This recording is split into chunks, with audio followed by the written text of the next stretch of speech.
Welcome to the AFR Saints channel, where we provide you daily content on your favorite team, the New Orleans Saints. Do us a favor and hit that subscribe button. Be sure to leave your comments below and smash that like button.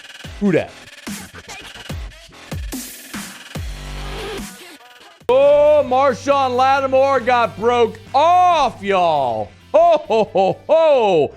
5 years, $97.6 million for the Saints cornerback. Another piece from that dynamic 2017 draft class has gotten his contract now, joining Alvin Kamara, Ryan Ramczyk. Marcus Williams, of course, got hit with the franchise tag this year. Trey Hendrickson got broke off, but by the Bengals.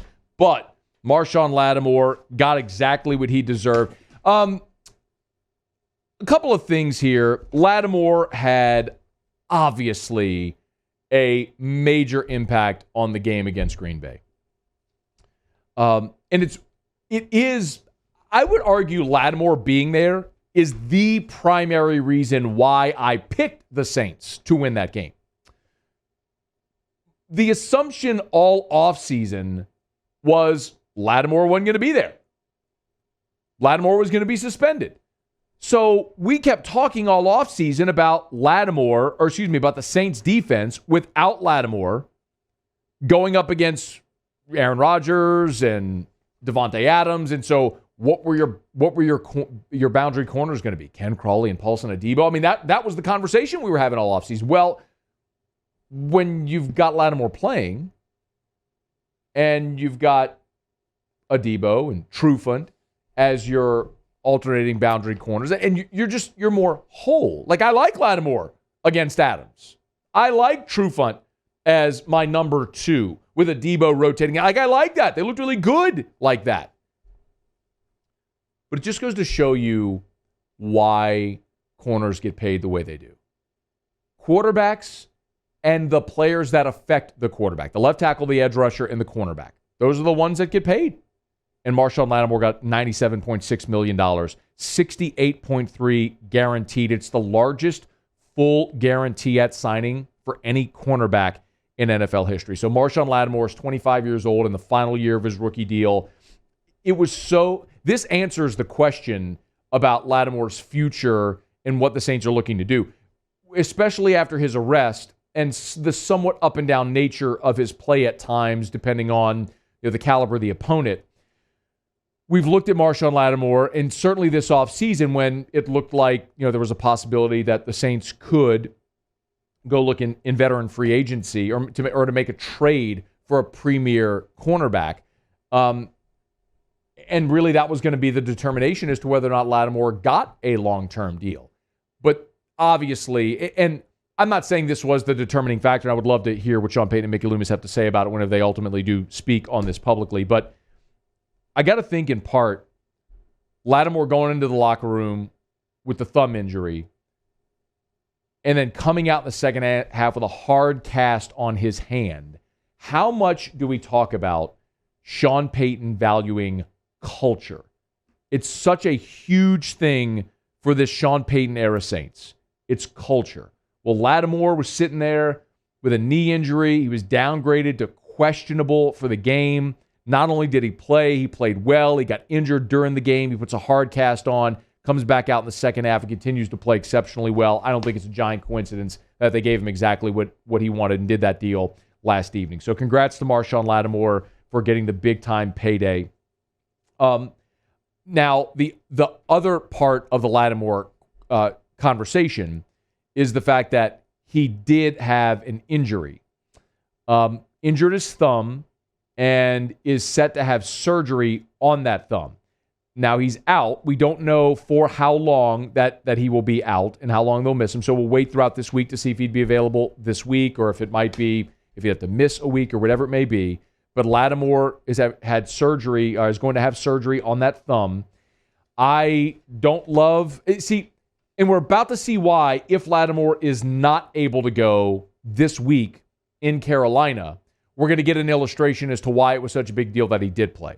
Because I think Sam Darnold in Carolina, and look, I know they got to win yesterday against the hapless Jets. But they have some weapons on the outside in Carolina that could be a problem for New Orleans if Lattimore's not out there. So I'm hopeful that, I don't know how quickly you can have surgery and play, but you can put a cast on that thing and hopefully go run, and we'll see if Lattimore might be able to go this weekend. But if he's not, that'll be a good illustration as to why it's so important to have him out there. But Lattimore wasn't the only injury. Marcus Davenport was also injured in the game against Green Bay. And I guess there is a little bit of good news because Davenport went for an MRI, and it looks like he has a strained pectoral and not a torn pectoral, which is what they had feared initially, was that he had tore his pec, and that he had a torn pectoral, he would have been done for the year, likely. Instead, he's going to miss some time as a result of this injury, but he's not going to be out for the entire season. In the absence of Marcus Davenport, we saw Carl Granderson, Tano Passanio get out there, and of course they've got Peyton Turner as well, the first-round draft pick defensive end, out there on the roster as well at defensive end. Davenport, this sucks. There's no other way to say this. Davenport, when they drafted him, a lot of people looked at that and were upset that the Saints moved up to take an edge rusher from a small school who more felt like you're betting on the talent, the upside. I took a different tact. I liked the pick. But maybe I just have a little different approach to the draft than most people do. And that's okay. I don't know that there's a good, a bad, a right, or wrong. It's just maybe how you're wired and how you view certain things and view risk reward. Like in the draft, I would always rather a front office be convicted on a player. Like if there's someone you're like, we've gone through our whole scouting process and we love that guy, but to get him, you're going to have to move up and maybe trade a pick.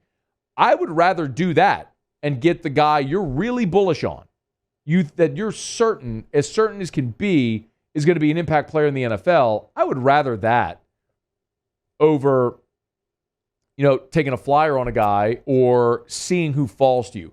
I guess the adage is be aggressive instead of letting the draft come to you. And there's different approaches. Look, the Patriots are the kings of letting the draft come to them. They trade down, they move, they picks, assets. That's fine. But the flip side of it is look at how well the Saints have done in this recent era in the draft, being aggressive and going up and getting guys they want. So I didn't mind. I liked that they were convicted on Davenport. And when Davenport's been healthy, he's been so good, man. That's what's really, really tough to watch about this.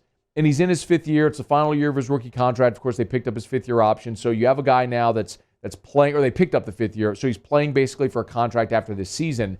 And, when next year would be they picked up the fifth-year option, which would be next year. So really he's playing for a long-term deal. But every year he's been cut short due to injury.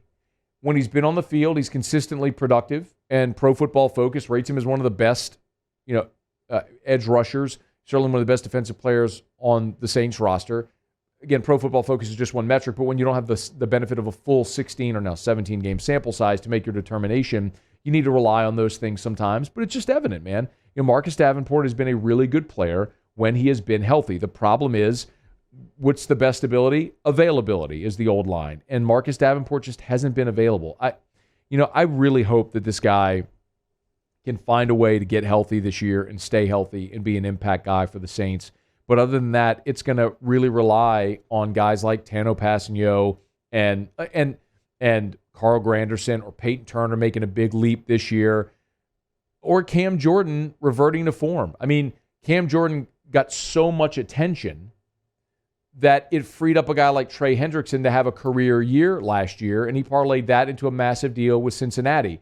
The hope was the same thing would happen this year for Marcus Davenport, but now after one game, he's already out. He had a sack in the game yesterday, and he's got 13 in his career, but he's played in 38 games in his 3+ seasons. Would have had the opportunity to play in 49 games, but he's just consistently missed games. He missed 3 games as a rookie, 3 games in year 2. He missed 5 games a year ago, and now it looks like he's going to miss time again. So as much as I like the prospect of Marcus Davenport, it feels more and more like, a guy whose career is just going the way of injury, and that you can't trust to be available. And if you can't trust him to be available, you can't rely on him. So you start looking for other options. So maybe this week against Carolina, hopefully we see a big performance from some of the other guys that will be out there. I'm not trying to throw dirt on Marcus Davenport's career, but when you go through through 4 consecutive seasons, and each of those seasons you miss time due to injury, you're labeled an injury-prone player, but it's a justified label because that's what your performance and your injuries warrant. So I would love to see him get healthy and go play as full and productive a season as he can, but it certainly just doesn't look like that's going to happen. So Marcus Davenport, the good news is that it's not torn. He should be able to return. The bad news is he's going to be out at least for some time. Hey, thanks so much for watching. Please leave your comments. I love to interact, and be sure to hit the red subscribe button below.